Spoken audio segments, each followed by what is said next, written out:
Hi, Louise, Hi, again. Sarah.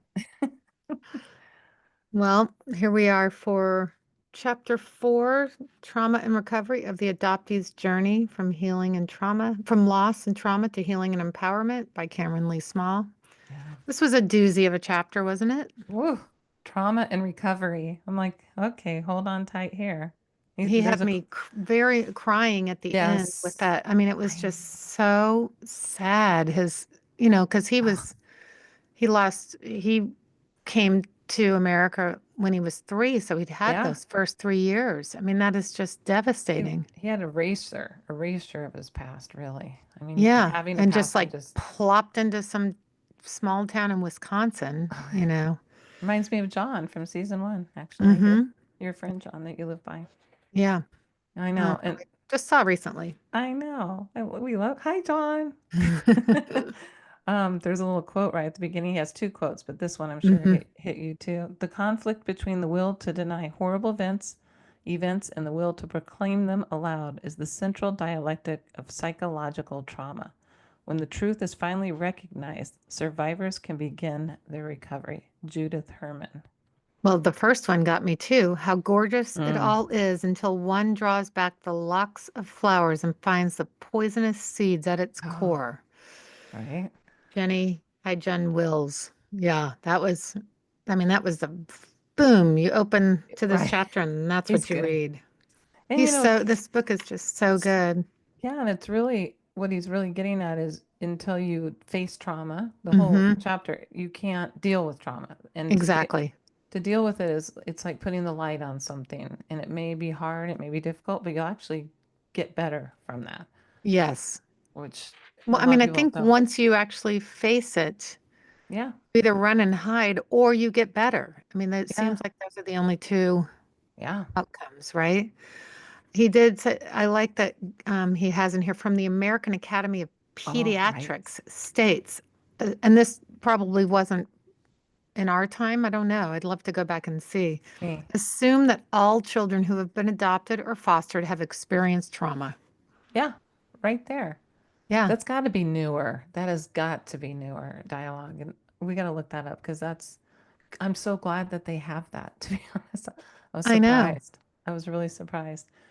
He talks about a girl named Natasha. It's a very long chapter, so we're not going to get totally into all of that. But he kind of explains what is trauma, right? And Well, and he goes into Gabor yeah, Mate, right? yeah, Gabor Mate, the external event is traumatic. The internal effect is the trauma. Mm-hmm. So, like, you define trauma. Trauma is a Greek word for wound. Literally, that's what it means. So, when you understand that, then you realize trauma is not what happens to you, it's what happens inside you and the result of what happened to you. Mm-hmm. Which I think is a really, I mean, we've been listening to on different podcasts and stuff, but I think it's very good to hear for people who don't know that. It's not that happened to me, that's the trauma. No, it's what becomes of what happened. Yes. You can have the big T trauma, the little T trauma, but they're all traumas, right? Yep. That's a big T trauma being adopted. So, Yeah, and it said with trauma, it's as if our body betrays us. And in mm, a sense, it does. In another sense, it does exactly what it was designed to do, right? The fight or yeah, flight. Trauma freezes your body in the past. It's what happens when a typical life-saving stress response becomes prolonged and turns into something damaging to your health.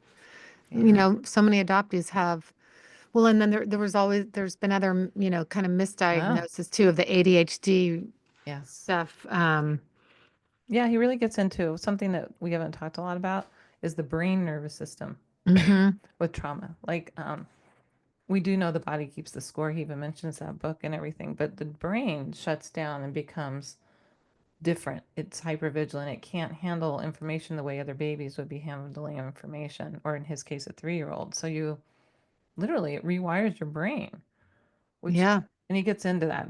This everybody needs to read this. It's very good. Like I'm learning a lot actually. I am too. Labels aside, there's a cost to our adult selves when our childhood selves have had to endure such early adversity. It affects, Mm, like you're talking about, the nucleus accumbens, the pleasure and reward center of the brain that is implicated in substance dependence. So many adoptees yes. have substance Yes. issues, um, Oh yeah. but Oh, this present part. company included. All right. We were just talking about that off camera, not Yeah. Sarah only, but just um, look at this. I thought of both of us with this with our teenage years. There are real neurological reasons why folks exposed to high doses of adversity are more likely to engage in high risk behavior Hmm. because Well, you're here recreating that. he goes through the adverse childhood Yeah, experiences that yeah, that is in the DSM, and I counted out mine, and I have five, possibly six. Isn't that incredible? yeah. I'm not Um, surprised actually and it because you've even had a couple says things besides more than, adoption. yeah, yes, more than half of the study participants who had an ACE score of 4 or above reported behavioral or learning problems in school, which is where they found the impact of childhood trauma to first become evident. They were linked with Hmm. absenteeism at work, financial struggles, and lower life income. Such as an ever active dialectic of the adoptee journey to be seen fully in our suffering, save the weight of bearing it as our own as its own pathology. Big. And Mm-hmm. the ACEs, that ACE test, finally they're finally understanding that we are PTSD adoptees need to be on it. People who relinquish friendly Yeah. mothers. I mean, it took years. Yeah. Took years for this to be um, talked about. One thing he has is these awesome key points, right? All the time we talk Yes. about them. I love his key points. Like, as a result of family separation, a child's stress response may become activated longer than the body can handle, assaulting, sorry, my eyes are bad, assaulting its capacity to shut down survival related hormone systems. Without adequate support, the prolonged activation of that stress response can disrupt the brain and organ development. Mm-hmm. Huge.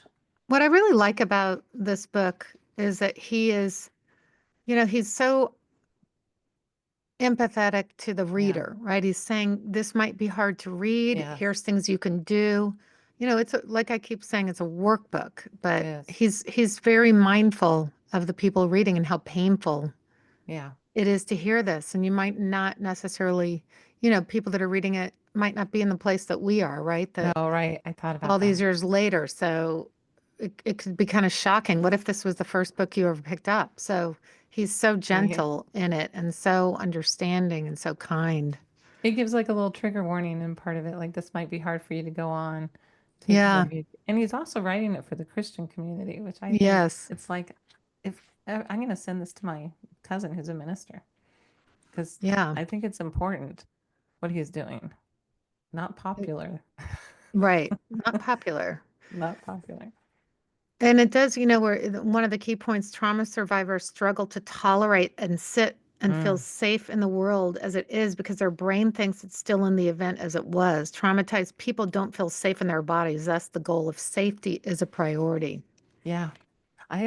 Speaking of our event that we had, a couple people were talking to me after about Liz DeBetta does a performance called Unmothered. If you haven't seen it, try to see it someday. And it's all about feeling yourself in your body. And they said they were so uncomfortable at first, which you and I were at first too. Like, Mm-hmm. oh, I don't know my body. And then they all said, oh my God, I didn't realize how uncomfortable I am in my body. Yeah. And how, like, five random people said this to me. And I'm thinking, that's all of us walking around our lives, kind of Because in, when you're, yes. I mean, the thing, what I do that helps me to take all this in is I think of what it would feel like if Becker had been, I Mm, substitute him for me, yeah, to understand just because he's the one I know, right. and just thinking about like if he'd been taken away and how Oh, traumatic he would yes. his life would have been. It's huge. The This is, chapter closes out with this very mm, with the letter to him, right? And mm-hmm. this is what I highlighted, but this is how what made me cry. Yeah, Numb and exhausted, this is about when he's on the plane coming to yeah. America, leaving his home, God. and he runs back onto the plane. Numb and Mm, exhausted, you feel your precious puzzle piece for the last time. It lays to rest in the aisle for the cleanup crew. New name, new family.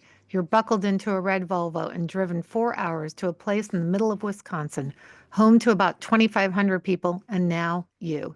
This is when you become Cameron Lee Small. Your middle name stayed Korean. A family, a plan, half a child. Alpha child, Oh my raising gosh. crisis. You saying it, look at I have chills. It's so, And leaving it for the cleanup crew. I know. He's a beautiful writer. That's just, I mean, Mm-hmm. I'm Mm. glad you said, I'm glad you read that. And it's Well, sad. it's a sad way to end the chapter review. It Next is. week is chapter 5, processing our emotions.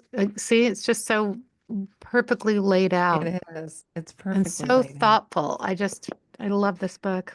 I do too. I feel like it is a textbook almost to take Mm-hmm. around with us.